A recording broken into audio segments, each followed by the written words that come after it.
Welcome back to Mint, where we explore the world of personal finance, making it simple and relatable for you. Whether you're looking to earn, spend, save or invest, we've got you covered. Earn it, spend it, save, invest. On Inside Hustle, we revisit the resilience that defined the pandemic era. In 2020, Jimton Okeyo's catering business, which had thrived for 17 years, was brought to a grinding halt. But a single beautiful photo of his food became the unexpected silver lining. This picture saved a business, helped it flourish in a whole new way after a crisis. Jimton Okeyo had been running Harvest Star, a lucrative catering business, for 17 years when the COVID-19 pandemic hit in March 2020. But all this came to a halt when the Kenyan government implemented a lockdown to curb the spread of coronavirus. The lockdown stopped everything. There were no events, you can't cook for anyone. And we have quite a bit of stock in our cold room for foods.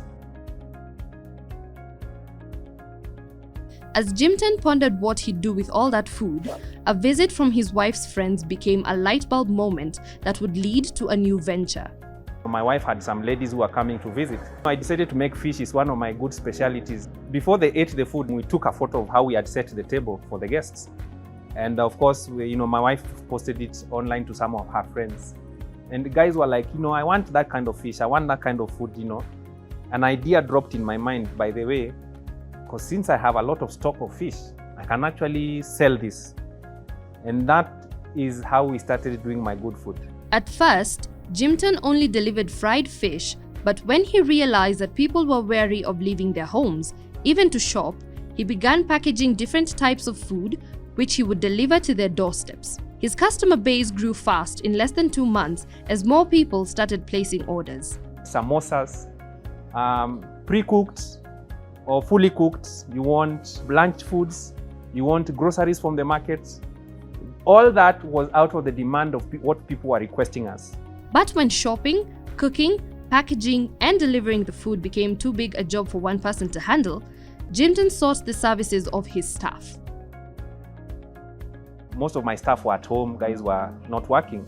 But I realized that it was too much. So I brought in some staff members and then we engaged now in proper supplies. And so the thing grew quite fast. Marketing the new venture wasn't difficult, as the delivery business would ride on the success of Harvest Star. We already have clients and people were able to begin ordering from the clients base we already had. And that made it very, very easy for us. Jimton would also not have to look for business space, as he'd use the premises for Harvest Star, which had been out of commission due to coronavirus.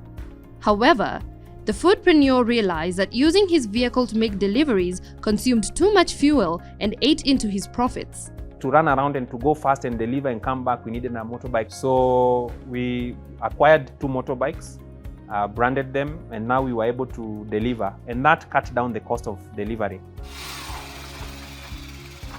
When the government lifted the COVID-19 restrictions in March 2022, things started looking up for Harvest Star too. In the recent past, I think we cooked for 1,000 people in an event. The numbers have gone back and we can see businesses flowing back very well. Food handling is sensitive, and there are strict guidelines that those in the business must adhere to. There are protocols that guide us, the Ministry of Health, the county government, the licensing that goes with food. We have to adhere to that so that our business is up to standard. The food delivery business in Kenya is experiencing rapid growth, and Jimton is looking to capitalize on this by expanding My Good Food network. The demand has increased day by day in terms of what the client needs, and also the demand on our end. So even increasing our staff base, getting more motorbikes so that we can do more deliveries.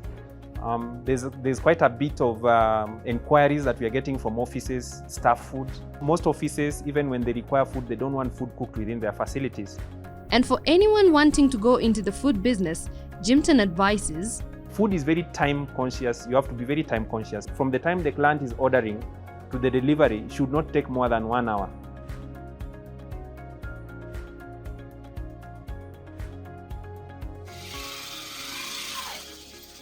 it's good to have a vision, because the vision is what keeps you going. Earn it, spend it, save, invest. And finally, on Coins to Capital, meet an entrepreneur who has truly mastered the art of flavor. Limo Magani, founder of Adisia Taste Buddies, reveals how he transformed his passion for bold flavors into a thriving business and shares his secrets for pairing spices to craft unforgettable meals. Whether frying, grilling, baking, or roasting, herbs and spices permeate the air with mouth-watering smells and elevate your taste by awakening your taste buds on the first bite.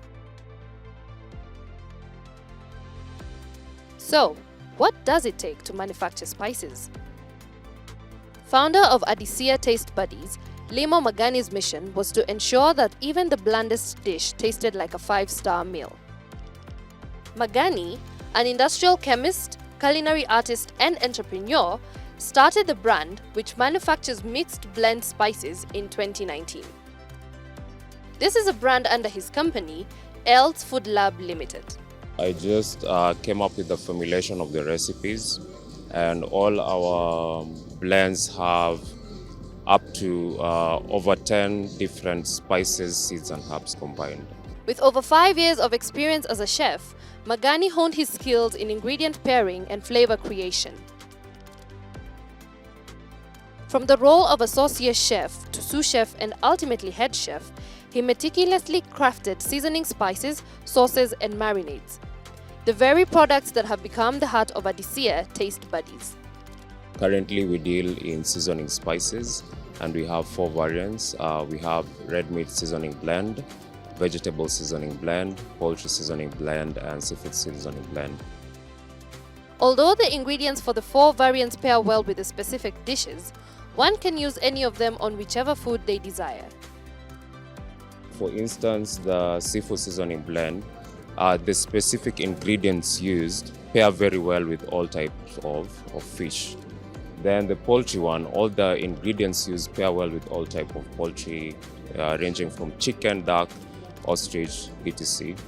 Then the red meat one, the ingredients used as well pair up with all types of red meat dishes, ranging from pork, lamb, goat and cow. Then the vegetable one, you can use it to season your sukuma wiki, mboga ya kienyeji or potato wedges. Adisia was incorporated in 2019, but before his product hit the shelves in 2021, Magani had work to do. To ensure the success of the startup, he needed a solid business plan and marketing plan. Additionally, he had to secure funding, follow legal procedures, and build his customer base. Therefore, he enrolled at the Kenya Industrial Research and Development Institution, which offers training courses for MSMEs, and dove into product research and development. Later, the institution would produce Adisia products. My research was more of the business aspect and also the product development aspect. Because during product development, you have to know if the salt is too much or it's little or it's perfectly balanced. The products also had to be fit for human consumption, so Magani sought certification from the Kenya Bureau of Standards. They check if the facility is up to the standards. Then after that, they take your products for testing. Once your products pass the testing, then you are awarded with a KEP certification. Like most SMEs, Adisia needed startup capital. Magani employed the bootstrapping method and invested 500,000 Kenyan shillings, then supplemented this by selling company shares. He also needed the expertise to run a business. For the business aspect, we did access to skill, access to market, and access to finance through a bootstrapping program facilitated by Invest in Africa. With the lessons from the program, he pitched Adisia to potential financiers who he won over. Studying the market and using different business models has also led to the growth of Adisia's customer base. Our business model expands from B2C to B2B. So for B2C, business to clients, we send deliveries, door-to-door deliveries, or during such expos or pop-up markets, they come and buy, and also they can buy at the retail markets. For B2B, we do deliveries to hoteliers and other retailers or gift shops as well. At this year, Taste Buddies, it's not just seasoning spices. It's a range of consumable products. So currently we are adding sauces ranging from chili sauces, tomato sauces, ketchup, barbecue sauce, etc. So hopefully by the end of this year, we'll have them in the market as well. Limo's journey from a culinary artist to building a business shows just how far creativity and hard work can take you. That's it for this episode of Mints. We hope you're leaving with fresh ideas about investing, spending, and what it takes to keep going as an entrepreneur, and maybe a new respect for flair too. For more information, visit mint at mula.co.ke or tv47.digital. Stay safe and keep minting. Until next week, I'm Lydia Nyawera.